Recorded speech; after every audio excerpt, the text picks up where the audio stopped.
नमस्कार, lead India publishers association में आपका बहुत बहुत स्वागत है। मैं हूं डॉक्टर तरुणा एस गौड़।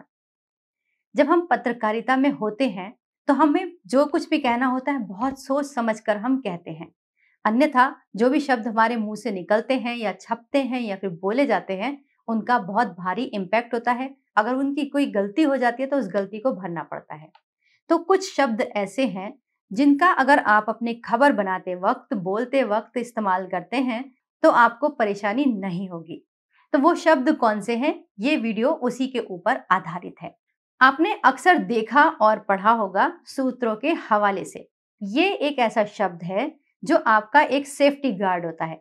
कोई भी पत्रकार होता है, वो जब फील्ड में जाता है तो कई लोगों से बातचीत करता है। कई लोग उसे ऑफिशियल खबर देते हैं, कई लोग अनऑफिशियली उसे खबर देते हैं। वो सबके नाम नहीं बता सकता। तो ऐसे में वहां पर वो ये लिखते हैं या फिर बोलते हैं टीवी पर भी, या फिर अपने अखबार में अगर छापते हैं तो लिखते हैं सूत्रों के हवाले से। सूत्रों के हवाले से खबर आप देते हैं तो आप बाध्य नहीं है कि आप उसका खुलासा करें। ऐसा हमारा कानून भी कहता है कि एक पत्रकार को सूत्रों का खुलासा करने की अनुमति नहीं है। दूसरी बात आपने बहुत पढ़ा सुना होगा, वो है कथित तौर पर। कई बार ऐसा होता है कि कोई खबर चल रही होती है, अब उस खबर को आप खुद तो नहीं कह रहे लेकिन आप उसको बता रहे हैं।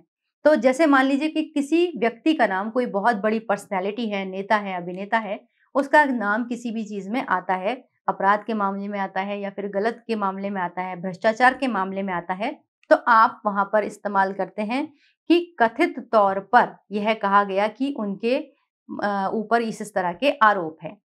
इसका मतलब ये हुआ कि ये बात आपने नहीं कही, ये चल रही है, ऑलरेडी कही जा रही है। तो कथित तौर पर इस्तेमाल करने से भी आप मुश्किलों से बच सकते हैं। अगला जो आपको जो हेल्पफुल होगा रिपोर्टिंग में, कवरेज में और राइटिंग के वक्त या फिर बोलते वक्त, वो होते हैं सांकेतिक शब्द, जो होते हैं सांकेतिक तस्वीरें। कई बार ऐसा होता है कि हमारे पास कोई खबर तो है लेकिन उसकी तस्वीर नहीं है, तो आप वहां पर एक फाइल फोटो लगा देते हैं, उस पर लिख देते हैं फाइल फोटो या फिर सांकेतिक तस्वीर। ऐसा लिखने से भी आप सेफ हो जाते हैं और कानूनी दिक्कतों से बच जाते हैं। एक और इंपॉर्टेंट चीज होती है, वो होता है वर्जन। जब वर्जन मतलब किसी के कही गई बात, किसी का बयान या स्टेटमेंट। जब आप किसी चीज पर बात कर रहे होते हैं, किसी विषय पर आपने कोई खबर बनाई है, तो उसमें संबंधित अधिकारी का या फिर संबंधित पर्सनैलिटी, नेता, अभिनेता, किसी का भी आप जो है जब उनसे कोई बात पूछते हैं, बयान लेते हैं, तो आप वहां पर लिखते हैं वर्जन।